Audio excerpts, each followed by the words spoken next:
आज ओम बिरला को लोकसभा का नया स्पीकर ध्वनिमत से चुन लिया गया। ओम बिरला ये लगातार दूसरा कार्यकाल रखते हैं।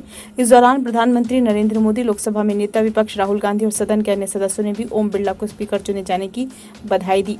इस दौरान सपा मुखिया अखिलेश यादव ने कुछ ऐसा कहा जिस पर सदन के कई सदस्य खिलखिलाकर हंस पड़े। सपा अध्यक्ष अखिलेश यादव ने स्पीकर को बधाई देते हुए कहा, लोकसभा के नवनिर्वाचित अध्यक्ष को बहुत बहुत बधाई और शुभकामनाएं। आप इस सदन के स्पीकर दोबारा चुने गए हैं। आपके पास 5 साल का अनुभव रहा है, वहीं पुराने और नए सदन का भी अनुभव रहा है। मैं अपनी तरफ से और साथी सांसदों की तरफ से बधाई देता हूं। जिस पद पर आप बैठे हैं इससे बहुत गौरवशाली परंपराएं जुड़ी हुई हैं। हम सब यही मानते हैं कि लोकसभा की कार्यवाही बिना किसी भेदभाव के आगे बढ़ेगी और लोकसभा के अध्यक्ष के रूप में आप सभी सांसदों और हर दल को बोलने का मौका जरूर देंगे। अखिलेश ने कहा, आप लोकतांत्रिक न्याय के मुख्य न्यायाधीश के रूप में बैठे हैं। हमारी अपेक्षा है कि किसी सदस्य की आवाज़ दबाई न जाए और न ही किसी सदस्य के निष्कासन जैसी कार्रवाई कर सदन की गरिमा को ठेस पहुंचाई जाए।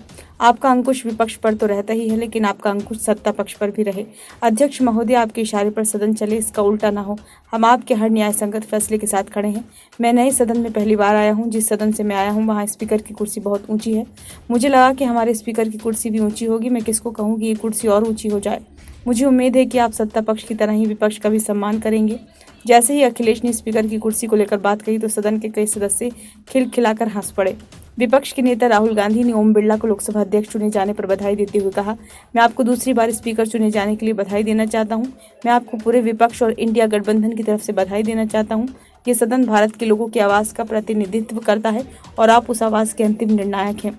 सरकार के पास राजनीतिक शक्ति है, लेकिन विपक्ष भी भारत के लोगों की आवाज़ का प्रतिनिधित्व करता है और इस बार विपक्ष ने पिछली बार की तुलना में भारतीय लोगों की आवाज़ का अधिक प्रतिनिधित्व किया है। विपक्ष आपके काम करने में आपकी सहायता करना चाहेगा। हम चाहते हैं कि सदन अक्सर और अच्छी तरह चले। ये बहुत महत्वपूर्ण है कि विश्वास के आधार पर सहयोग हो। ये बहुत महत्वपूर्ण है कि विपक्ष की आवाज़ को इस सदन में प्रतिनिधित्व दिया जाए। ब्यूरो रिपोर्ट, नई दिल्ली।